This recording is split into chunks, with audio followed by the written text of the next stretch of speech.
yardasım mıdam yatlap yür hani.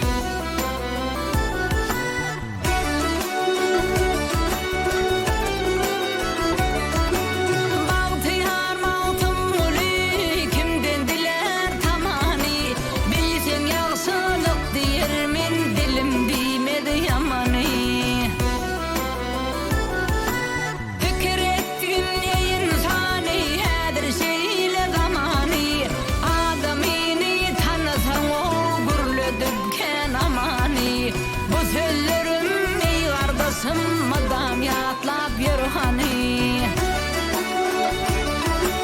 Fikir etkin ey adamda tedir seyle zamani. Adamini tanısan o gürlüdükken amani. Bu sözlerim ey kardeşim madam yatlap yür hani. Şekim olsa bu tellerden nadan atır bir hani.